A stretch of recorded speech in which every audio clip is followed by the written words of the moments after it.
और इस वक्त एक बहुत बड़ी खबर रामगढ़ से आ रही है। तो भारत मित्र की खबर का बड़ा असर है। याद रखिए, हमारा नारा है, जब तक तोड़ेंगे नहीं तब तक छोड़ेंगे नहीं। Bihar foundry and casting limited, इसके प्रदूषण से लोग परेशान थे, कोई इसके खिलाफ आवाज नहीं उठा रहा था, लेकिन फक्र है, हम आवाज लगातार उठा रहे थे। और हमारी खबर पर रामगढ़ डीसी फैज अहमद मुमताज ने संज्ञान भी लिया और बीएफसीएल के पदाधिकारियों को तलब किया।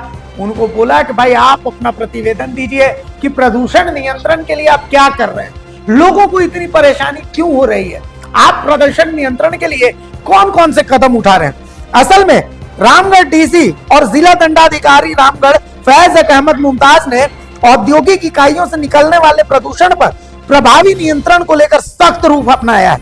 इसी क्रम में बीएफसीएल रामगढ़ को प्रदूषण नियंत्रण से संबंधित आवश्यक कार्रवाई और प्रतिवेदन उपलब्ध कराने का निर्देश दिया गया है। बता दें कि बीएफसीएल से बढ़ते प्रदूषण से आम जनता को निजात दिलाने के लिए लगातार हम द भारत मित्र प्रमुखता से खबर दिखा रहे। डीसी कार्यालय को प्राप्त विभिन्न जो खबरें हैं और जो आम लोगों से आवेदन मिल रहा है, इस डीसी कार्यालय ने इसको लेकर के संज्ञान लिया और औद्योगिक प्रतिष्ठान से निकलने वाले प्रदूषण के कारण आसपास आवासीय और हरित क्षेत्र प्रभावित होने वाले मामलों की जांच भी की।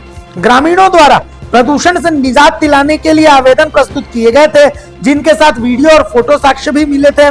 पूर्व में संबंधित प्रतिष्ठान को पत्र के माध्यम से प्रदूषण के रोकथाम और स्थायी समाधान के लिए निर्देशित किया गया था।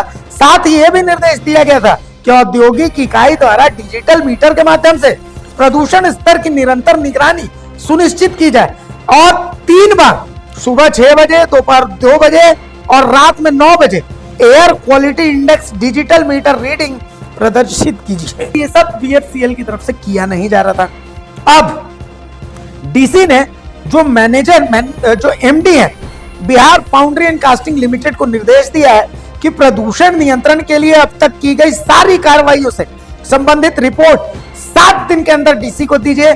साथ ही यह भी सुनिश्चित कीजिए कि प्रतिवेदन में पिछले 7 दिन की तीनों पाली, मतलब सुबह 6 बजे, दोपहर 2 बजे और रात 9 बजे air quality index digital meter से रीडिंग इसकी जो है वो दिखाया। तो कुल मिलाकर के आगाज हो चुका है और इसको हम अंजाम तक भी पहुंचाएंगे। देखिए, मंसूर हमारे सहयोगी हमारे साथ फोन लाइन पर जुड़े हुए हैं। मंसूर, जब तक तोड़ेंगे नहीं तब तक छोड़ेंगे नहीं। तो भारत मित्र की खबर का बड़ा असर, बीएफसीएल के आतंक पर डीसी ने संज्ञान लिया। ज्यादा जानकारी दीजिए। जी, ये साफ साफ देखा जा रहा है कि ये भारत मित्र खबर का ही साफ असर देखा जा रहा है, क्योंकि प्रमुखता से लगातार भारत मित्र के द्वारा ये खबर लगाया जा रहा था, क्योंकि लगातार वहाँ का जो आम जनता, वहाँ का जो ग्रामीण जो प्रदूषण से पूरी तरह से वहाँ पे प्रभावित है, उन लोगों द्वारा लगातार भारत मित्र के रिपोर्टर मुझे संपर्क कर रहा था। अब मुझसे संपर्क करने के दौरान मैं घटनास्थल पर पहुंचकर ग्रामीणों से कई बार मिल करके वहां के जो वास्तु स्थिति को देखा और कैमरे में अपना कैद किया। उसके बाद खबर को भी प्रकाशित किया। तो उस वक्त मैंने भी देखा कि किस तरह वन पर्यावरण को नुकसान हो रही है, आसपास के जो ग्रामीण है कैसे वहाँ प्रदूषण से पूरी तरह से त्रस्त है। पेयजल, खासकर पानी की समस्या में आसपास जो पानी है कुएं हैं वो भी प्रदूषण से ग्रसित हो जा रहे हैं। खेत खलिहान जितने भी चीजें, सारा तो एक तरह से माना जाए तो वहाँ की बीमारी से भी, सांस की बीमारी से भी लोग वहाँ से पूरी तरह से वहाँ पे लोग ग्रसित हो रहे हैं। ऐसे में भारत मित्र से लोगों को बहुत आस था, क्योंकि लगातार खबर वहाँ अखबार में भी प्रकाशित किया गया था, और भी चैनल में खबर चली थी। लेकिन जो भारत मित्र में जो खबर जो चलाया जा रहा है, उसका एक खास खबर का असर देखा जा रहा था रामगढ़ जिला में, क्योंकि प्रमुखता से इस मुद्दे को बीएफसीएल के द्वारा जो प्रदूषण से वहाँ जो ग्रसित है ग्रामीण, खासकर भारत मित्र के द्वारा ही इस खबर को प्रमुखता से लगातार दिखाया जा रहा था। तो ऐसे में मैंने वन विभाग के जो अधिकारी है, वहाँ का जो रेंजर है, उनसे भी मैंने संपर्क किया कि ऐसा ऐसा मामला है, वन पर्यावरण को नुकसान हो रहा है, आप वन विभाग की तरफ से अभी इस पे क्या कार्रवाई की। उनका भी कहना था कि मैंने भी अपने तरफ से वहाँ पे नोटिस दिया है, जाके उक्त स्थल का मैंने जायजा लिया था। तो वन विभाग का भी कहना था कि जो बीएफसीएल का जो अधिकारी है उनसे बात हुआ था कि जो प्रदूषण नियंत्रण मशीन है उसको वहाँ पे लगाना है। लेकिन वन विभाग का भी कहना है कि मैंने बहुत सा वहाँ पे आदेश दिया था कि ये जो गाइडलाइन है उसको पालन करना है, लेकिन बीएफसीएल वन विभाग का भी आदेश का कोई गाइडलाइन पालन नहीं किया गया था। इसके बाद देखा गया था कि लगातार जो वहाँ के ग्रामीण त्रस्त होने के बाद पूरी तरह का वो सड़कों पर आ गए। भारी मात्रा में ग्रामीणों को हमको लग रहा है कि 700-800 की संख्या में पूरे ग्रामीण वहाँ पे विरोध प्रदर्शन किए थे, 1000 के आसपास में भी हो सकते हैं उसमें।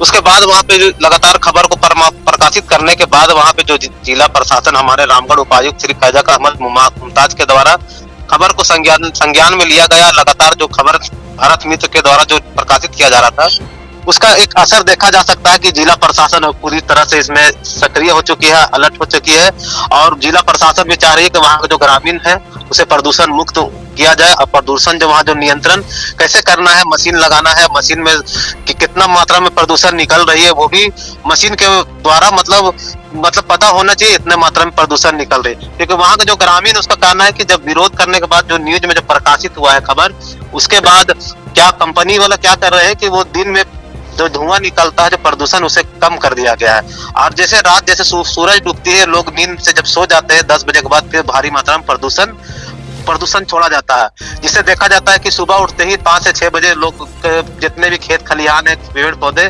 पूरी तरह से काला हो जाते हैं। तो इससे जाहिर होता है वापस कि दिन में प्रदूषण को कम कर दिया गया है, रात में भारी मात्रा में प्रदूषण उड़ाया जाता है। चलिए, तो बहुत शुक्रिया मंसूर कि भाई आप नजर रखिए। कुल मिलाकर के ऐसा है कि भाई दिन में अगर वो कंट्रोल करते हैं और रात में प्रदूषण फैला रहे हैं तो यकीन मानिए कि हम इसका भी सबूत आपके सामने रखेंगे।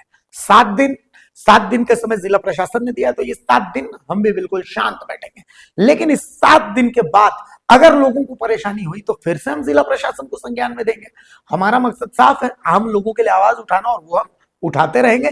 जब तक तोड़ेंगे नहीं तब तक छोड़ेंगे नहीं। नमस्कार, जोहार।